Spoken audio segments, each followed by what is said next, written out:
आप सबका स्वागत है। मैं Vivek Bindra, motivation speaker, leadership consultant और बिजनेस कोच। आज बिहार की बात करने आया हूं। आज का विषय थोड़ा गंभीर है।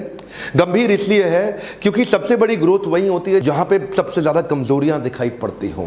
देश के अंदर सबसे बड़ी ग्रोथ वहीं होगी जहां ग्रोथ का सबसे बड़ा गैप बाकी बचा हो। बिहार एक ऐसा राज्य है जहां ग्रोथ का सबसे बड़ा गैप है, जहां पे ग्रोथ की निश्चित रूप से बहुत तेजी से बहुत ज्यादा आवश्यकता है। मेरी जिम्मेदारी बनती है कि मैं उसको केस स्टडी के रूप में आपके सामने प्रेजेंट करूं। 7 बातें बताऊंगा क्यों बिहार इतना पीछे रह गया और क्या किया जाए ताकि बिहार आगे बढ़ सके। देखिए, सबसे पहले तो समझिए, जो हमारे 32-33 राज्य आज हमारे देश के अंदर, यूनियन टेरिटरी मिला करके 33-34, इनके अंदर बिहार का जो पर कैपिटा इनकम है वो लोएस्ट है। क्यों है ऐसा? 31,000 रुपए के आसपास सालाना इनकम है एक व्यक्ति की बिहार के अंदर। ऐसा क्यों है? क्या कारण है कि आज एवरेज इनकम बिहार की इतनी नीचे चली गई है? ये पर कैपिटा इनकम क्या होता है? ये निकाला जाता है एक ही स्थान, एक ज्योग्राफी के अंदर उनकी टोटल इनकम को टोटल पॉपुलेशन से डिवाइड करके। देखिए, ये वीडियो हर एक भारतीय के लिए समझना बहुत ज्यादा जरूरी है कि कुछ राज्य होते हैं जो भारत की इकोनॉमी को, भारत की स्ट्रेंथ को, भारत की उसको आगे लेके जाते हैं, और कुछ ऐसे राज्य होते हैं जो उसकी ग्रोथ डेवलपमेंट को नीचे घसीट रहे हैं, नीचे लेके जा रहे हैं। क्या कारण है इसका? कारण क्या है? क्यों ऐसा बोलते हैं? मतलब बिहारी शब्द को गाली की तरह क्यों प्रयोग किया जाता है? ये क्यों प्रतीकात्मक हो गया? बोलते हैं एक बिहारी 100 बीमारी। बिहारी की शक्ल के हट, बिहारी की शक्ल के हट। अरे, जब विदेशों की तो आप बहुत बात करते हैं आज हमारे देश में बैठ के कि जी हमारे साथ डिस्क्रिमिनेशन हो रहा है, भेदभाव हो रहा है अमेरिका यूरोप के अंदर, लेकिन अपने ही लोगों का, अपने ही साथ में अपने ही प्रेमी पड़ोसियों का आप भेदभाव करते भी हैं, उनका मजाक भी बनाते हैं। ये कारण क्या है? पर देखिए, फ्रूट्स तब तक नहीं मिलेंगे जब तक रूट्स ठीक नहीं होंगे। आज रूट्स की बात करता हूं। इच्छा तो रहता है कि बहुत डिटेल में आपको एनालिसिस दूं, पर वीडियो लंबा होता है। मेरा पहला पॉइंट लीजिए, ज्योग्राफिकल डिसएडवांटेज। एक तो ये एक लैंड लॉक स्टेट है। लैंड लॉक स्टेट होने के कारण इसके पास एक इंटरनेशनल ज्योग्राफिक लोकेशन का एडवांटेज नहीं है, जिसको क्या बोलते हैं आप, एक या तो देखो कोस्टल रीजन में होता। अब कोस्टल रीजन के अंदर सबसे पॉपुलर स्टेट हमारे देश में गुजरात और महाराष्ट्र है, जहां से इंटरनेशनल बिजनेस बहुत तेजी से सी के थ्रू, पोर्ट्स के थ्रू, बड़े पॉपुलर पोर्ट्स हैं उनके। इसके बाद सदर्न स्टेट्स में भी है, जैसे कर्नाटका, केरला, आंध्रा, तमिलनाडु। लेकिन बिहार को पूरी तरह से लॉक कर दिया। अगर खुलता भी है इंटरनेशनल साइड में, ओपनिंग भी है, तो वो नेपाल पे है। हाँ, हम तो डूबेंगे सनम,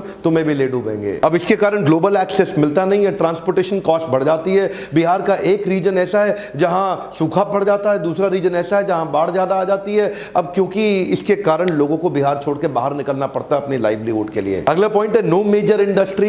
बिहार के अंदर कोई बड़ी इंडस्ट्री है ही नहीं। कोई बड़ी इंडस्ट्री अभी भी ब्लू चिप कंपनी के अंदर, हिंदुस्तान यूनिलीवर के अलावा बड़ी कंपनी इस समय बहुत ज्यादा इन्वेस्टमेंट बिहार में करना ही नहीं चाहती। आप समझिए बात को कि बंगाल से, उत्तर प्रदेश से, मध्य प्रदेश से ट्रक भर भर के माल आता है, लेकिन वो ट्रक वापस खाली जाता है। एक कम ऑन, वापस खाली जाता है। यहां से, बिहार से कुछ बाहर नहीं जा रहा। बिहार बाहर से माल ले रहा है, दे नहीं रहा कुछ भी। पहले शुगर मिल्स और फर्टिलाइजर्स के प्लांट्स हुआ करते थे। इकोसिस्टम कमजोर होने से कंपनीज ने लॉसेस करना शुरू किया, वो भी बंद हो गई। लोग बाहर जाने लगे छोड़ के। नेले पे दैला तो तब हो गया कि जब झारखंड बिहार से अलग हुआ। जैसे ही झारखंड बिहार से अलग हुआ, मिनरल रिच कंपनी, सारे बड़े कॉर्पोरेट, जितनी भी माइनिंग होनी थी, सब झारखंड में निकल गया। बोकारो हाथ से निकल गया, टाटा नगर, जमशेदपुर हाथ से निकल गया। अब तो कुछ मिनरल भी नहीं बचा बिहार के, तो बिहार बेचारा दब गया। तीसरा पॉइंट है फ्रेट इक्वलाइजेशन पॉलिसी। ये 1950 के दशक में आया था और 1990 के दशक तक रहा।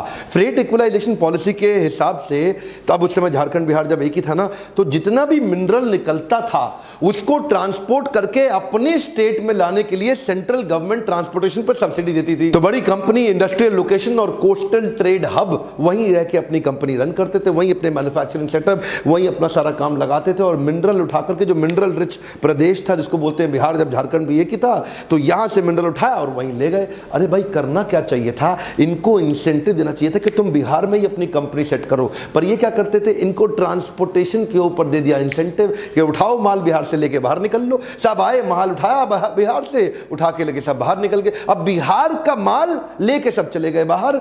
अगर वहीं फैक्ट्रियां लगा दी होती तो बिहार में आ जाती एम्प्लॉयबिलिटी। इधर का ना कल्चर बदल जाता। यहाँ पे एजुकेशन और एम्प्लॉयबिलिटी दोनों कम रही, इसीलिए इनकी नेशनल अर्निंग के मुकाबले बिहार की अर्निंग बहुत कम रह गई। मिनरल रिच स्टेट होने का कॉम्पिटिटिव एडवांटेज होते हुए भी इसको 1993 तक लूटा गया है। चौथा मेरा पॉइंट है, frog in the pond think it's an ocean.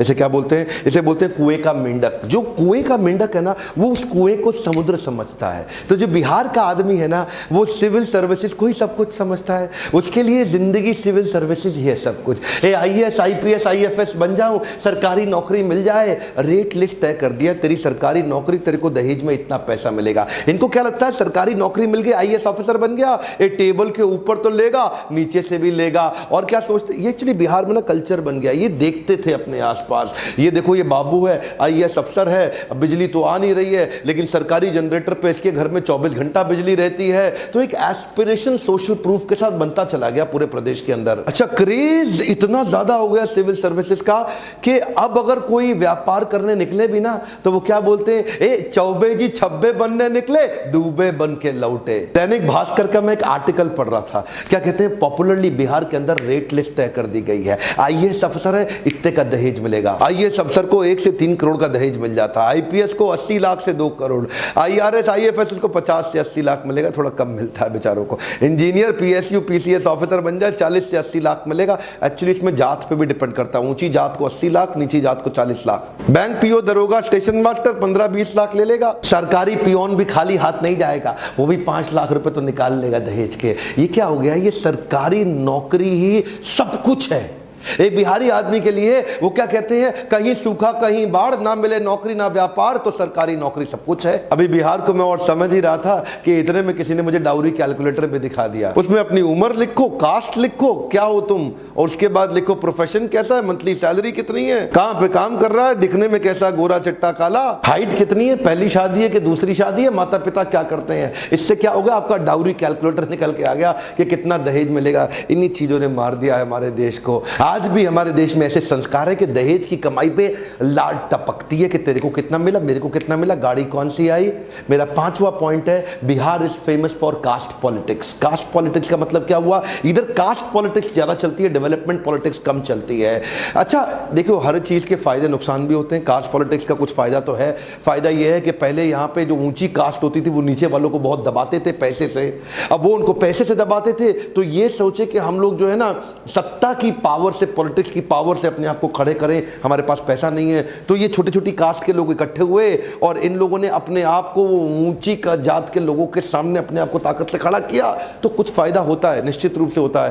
पर जब 91 के बाद लिबरलाइजेशन आया ना देश के अंदर, उस समय बाकी सारे राज्य सोच रहे थे कि हमारे को इंटरनेशनल फंडिंग मिले, अपने फॉरेन इन्वेस्टमेंट्स आ जाएं, अपने लिबरलाइजेशन का फायदा उठाएं, धंधा व्यापार बड़े करें, और ये लोग कास्ट के चक्कर में फंसे रह गए। यहां पे ग्रोथ पॉलिटिक्स हुई नहीं, यहां पे डेवलपमेंट पॉलिटिक्स की बात नहीं हुई। आज मैं किसी को ठेस नहीं पहुंचाना चाहता, पर कुछ डेटा बताऊंगा। ये सब कास्ट के चक्कर में बिहार एक अनस्टेबल गवर्नमेंट की तरह रह गई। 70 सालों में 40 बार तो सत्ता बदली, 23 अलग अलग मुख्यमंत्री आए 70 साल के अंदर। एक मुख्यमंत्री को एवरेज 1.5 साल से ज्यादा मिला नहीं। यहां पे बात केवल जात पात की होती रह गई, डेवलपमेंट हुआ नहीं। एक्चुअली क्या सोचना चाहिए कि केवल मेरी कास्ट नहीं, अगर पूरे राज्य में खुशहाली आएगी तो फायदा सबका होगा। गोल्डन स्टेटमेंट को पकड़ लीजिए, अगर खुशहाली आएगी तो फायदा सबका होगा। जब पूरा बिहार ग्रो करेगा तभी फायदा होगा। उसको बोलते हैं इंक्लूसिव ग्रोथ। अगला पॉइंट है population growth rate and literacy growth rate. क्या मतलब हुआ इसका, यहां का जो पॉपुलेशन ग्रोथ रेट और लिटरेसी ग्रोथ रेट है, ये आपस में मिसमैच कर रहा है। लिटरेसी बढ़ नहीं रही है, फर्टिलिटी रेट सबसे ज्यादा है। फर्टिलिटी रेट का मतलब है एक माँ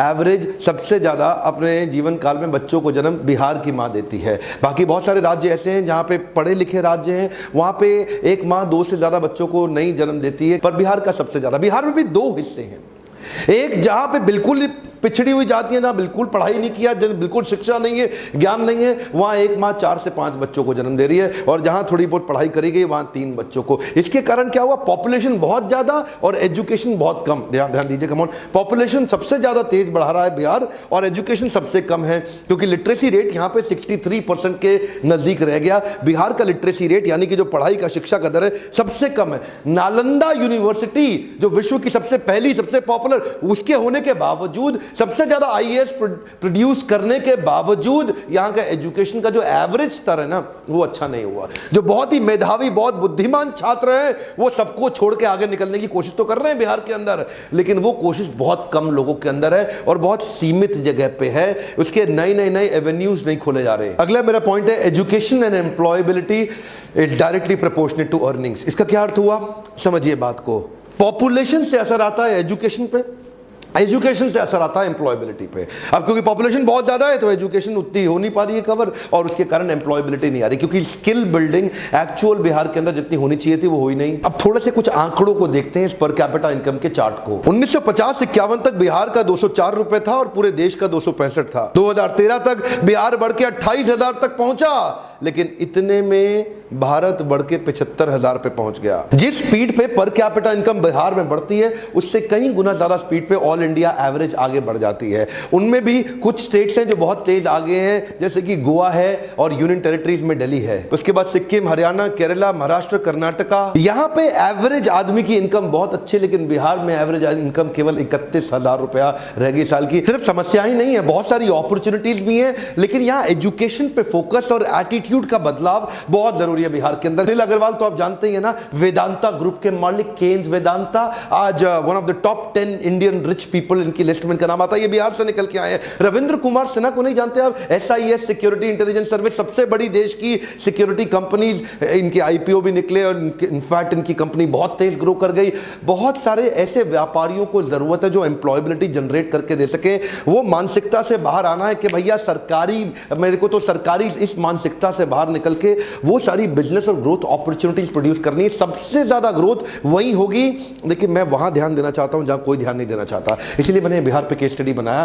क्यों नहीं बिहार, जो पंजाब से आगे हुआ करता था एक समय पे, आज पंजाब 3 गुना ज्यादा इकोनॉमी ग्रो कर गया बिहार के मुकाबले पिछले 40-50 सालों के अंदर। क्यों हुआ ऐसा? आज एवरेज एज के मुकाबले में बिहार में यंगेस्ट पॉपुलेशन है, सबसे ज्यादा यंग पॉपुलेशन पूरे देश की आज बिहार में मानी जाती है। इतना यूथ है, सबसे ज्यादा हार्ड वर्किंग पॉपुलेशन के मामले में बिहार का नाम आता है। बिहार में बहुत सारी अपॉर्चुनिटीज और पॉसिबिलिटीज है, बहुत सारी ग्रोथ की। पहला मेरा आपको केवल ये सुझाव है, अपने होराइजन को बड़ा करें और पॉसिबिलिटीज पे फोकस करें। मैं लीडरशिप फनल ऐसे ही लोगों के लिए बनाने का प्रयास किया जिनको बिजनेस का नॉलेज अंडरस्टैंडिंग नहीं, लेकिन देखते ही देखते 6 महीने में नेक्स्ट लेवल पे जाते हैं। ऐसा नहीं कि मैं आपको कह रहा हूं कि लीडरशिप फनल ही आपके लिए सुझाव है, पर मैं इतना जरूर कहूंगा कि लर्निंग पे फोकस करिए, तभी अर्निंग बढ़ेगी। आपसे अगला प्रश्न पूछना चाहता हूं, किस और राज्य की केस स्टडी आप मुझसे चाहते हैं समझना? नीचे कमेंट बॉक्स में लिखिए। कौन से और स्टेट के ऊपर केस स्टडी बना सकूं?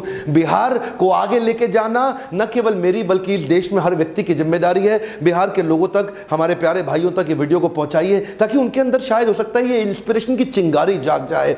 आपका वीडियो शेयर करना बड़ा महत्वपूर्ण है, क्योंकि अगर आप शेयर करेंगे तो लोग वीडियो देखेंगे, क्योंकि आपके शेयर करने में बहुत वैल्यू है। इसलिए इस वीडियो को पूरे बिहार के मेरे सारे भाइयों तक पहुंचाइए, ताकि उनके अंदर इंस्पिरेशन की एक चिंगारी जागे। अगर मेरे एजुकेशन बेस्ड वीडियो से अगर आपकी इतनी सी भी मदद होती है तो लाइक जरूर करा करिए। आपके लाइक से मुझे पता चलता है कि आपको इस प्रकार की वीडियोस पसंद है।